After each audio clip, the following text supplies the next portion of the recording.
Teve. E aí isso nós vamos descobrir um pouquinho mais nas anotações que eu fiz aqui.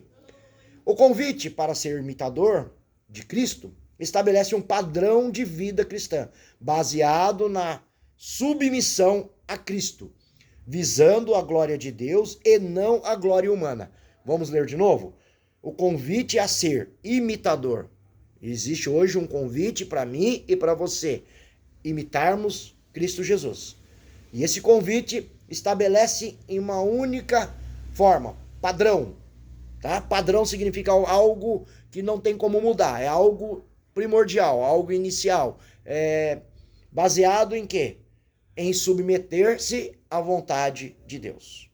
Né? Jesus, quando estava aqui na terra, chamaram ele de bom. Bom mestre, o que faço para herdar o reino de Deus? E ele não aceitou ser chamado de bom, porque ele estava habitando no tabernáculo de carne. E ele estava fazendo toda a missão, toda a ordem, como um humano que estava sobre o Espírito Santo de Deus. Ele citou Isaías, que o Espírito Santo está sobre mim. E por esse poder do Espírito Santo, ele fazia sinais, prodígios, milagres, né? Curas, libertações. Por quê? Porque ele estava sobre o poder do Espírito Santo. Então ele não estava, ele subsistiu de Deus, ele não estava na forma de Deus. Por isso que ele diz que vocês, após a ressurreição, vocês farão ainda obras maiores. Por quê? Porque eu estarei com o Pai intercedendo por vós e o Espírito Santo estará em vós. Então agora, se ele estivesse como um Deus aqui na terra, é impossível que eu e você poderíamos fazer isso, a ordem dessa palavra que ele diz, farão obras ainda maiores, né? Que também não é para o estudo desse, mas para entender aí um pouquinho. E eu quero te chamar para meditar mais um pouquinho Só que agora 1 Coríntios capítulo 2 e versículo 16. Por quê? Porque sede meus imitadores, assim como eu sou de Cristo. Essa é a ordem e o convite para mim e para você de apóstolo Paulo, para a igreja de Coríntios. Né? Ele já tinha ensinado, já tinha administrado, já tinha expressado toda a palavra. Então vocês verem em mim o meu comportamento, como eu me porto diante das pessoas, como Cristo se portava, como Cristo me ensinou, e eu passei esse ensinamento para vocês. Então, sede meus imitadores, porque estou imitando Jesus. O que Jesus fazia?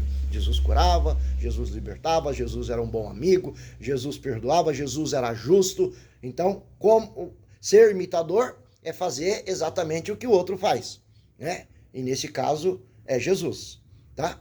Vamos lá. Ter a mente de Cristo, segundo 1 Coríntios 2,16, significa adotar a perspectivas, os valores e o caráter de Jesus, caracterizados por humildade, obediência, compaixão e amor. Concorda que Jesus era humilde? Concorda que Jesus era obediente? Concorda que Jesus tinha compaixão? Concorda que Jesus tinha amor? Pois é, esse é o caráter de Jesus Cristo. Enxergando o mundo com a sabedoria de Deus. Nós vamos para Jó 28, a sabedoria não está no mundo dos viventes, a sabedoria não está nas faculdades, a sabedoria não está em Harvard, a sabedoria não está nos livros, não está no tesouro, não está em lugar nenhum, está com Deus. Sabedoria de Deus, não a humana, né? E alinhando os pensamentos e ações com os seus propósitos. Propósito de quem? De Deus. O que é possível pela ação do Espírito Santo. Aí você fala, poxa, evangelista Flávio, mas isso é muito difícil. Realmente, concordo com você. É difícil? Não. É impossível. Eu não sou sábio em mim mesmo. Eu não sou forte em mim mesmo. Eu não sou santo em mim mesmo. Eu não vou chegar em lugar nenhum em mim mesmo. Mas olha aqui o que essa anotação está dizendo. O que é possível pela ação do Espírito Santo em todos aqueles que o aceitaram. Em todos os crentes, em todos os servos e servas do Senhor. Para entender essas coisas espirituais, a buscar a glória de Deus. Como a gente busca a glória de Deus? Como a gente busca a Deus? Através da palavra, leitura, meditação, né? Perguntas para Deus, através da oração, da intercessão, da ação de graça, súplicas, né? em lugares especiais, principalmente, junto com pessoas que têm o mesmo propósito. E aí, é claro que não é do dia para a noite, mas essa capacidade, essa força vai aumentando e vai crescendo e vai fluindo. Rios de águas vivas fluirão do seu ventre, através dessa busca pela glória de Deus. As perspectivas espirituais. Ver o mundo, desafios e pessoas através das lentes divinas, buscando a vontade sempre de Deus, como Jesus fez ao focar em buscar e salvar o povo perdido, registrado em Lucas 19:10. Né? Qual que foi a missão de Jesus, dada por Deus aqui na terra? Buscar e salvar todos aqueles que tinham se perdido. Né?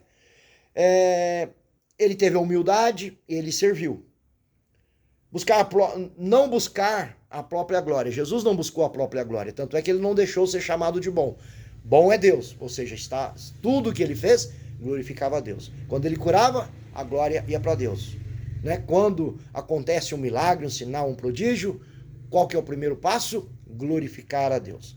Né? Quando aquele cego de nascença foi restabelecida a tua visão, os discípulos perguntaram para Jesus: quem pecou? Ele ou os pais deles, para que ele seja e para que ele nasceu cego? Jesus disse: nem os pais e nem ele. E é interessante porque em pecado concebeu a minha mãe, diz o salmista. Mas neste caso, nem o cego tinha cometido pecado por estar cego, e nem os seus pais. Mas o que Jesus respondeu? Para a glória de Deus. Então, na medida que ele foi restabelecido à sua vista, a glória de Deus, ou seja, ele glorificou a Deus. Né? Como os 10 leprosos foram curados de suas lepras, apenas um voltou, e os 9 não voltou. E aquele que voltou recebeu a salvação e glorificou a Deus. Né? Para que entendamos o porquê de todo, né, os princípios, preceitos e vivências nos propósitos divinos. Qual que é a finalidade? Não buscar a própria glória, mas esvaziar-se de si mesmo, servindo, amando, mesmo em situações difíceis, com circunstâncias difíceis. Se você ler em Filipenses 2, do 5 ao 8, exatamente é o que está ensinando. Tendo obediência, agir de acordo com os ensinamentos e a vontade de Deus.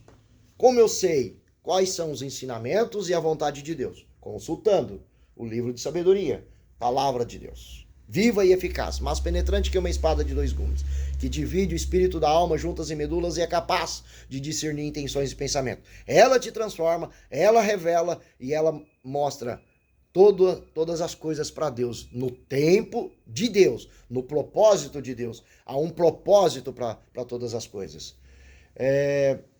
E assim, dando a compaixão, a graça, reagir com amor, perdão e misericórdia, como Jesus demonstrou, por exemplo, com a mulher adúltera.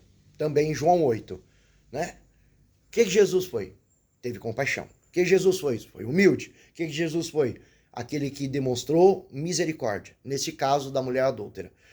Todos querendo testar Jesus, queriam apedrejar aquela mulher porque foi pego em um ato de adultério, da qual a lei condenava ao apedrejamento. Porém, Jesus, olhando para ela, não a condenou, mesmo sabendo que ele poderia fazer, porque ele não tinha pecado, e a condição, quem atirasse a primeira pedra, é quem não tivesse pecado, e Jesus não tinha pecado, ele não pecou em toda a tua vida, e também a lei era de Deus, que ele era o próprio Deus, ou o Filho, como aqui estava, mas ele ofereceu a misericórdia. Isso é ter a mente de Cristo.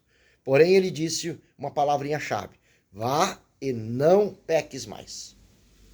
Né? Então ele ofereceu o perdão, a graça, a misericórdia. E qual que foi a condição para aquela mulher? Que ela não pecasse mais. Então muitas das pessoas pensam que a graça que leva à salvação é de graça. Não é de graça. Qual que foi a missão dessa mulher? Recebendo o perdão, recebendo mais um tempo de vida, porque não foi apedrejada pelo seu erro, que de fato aconteceu, de fato ela foi pega, e de fato a lei tinha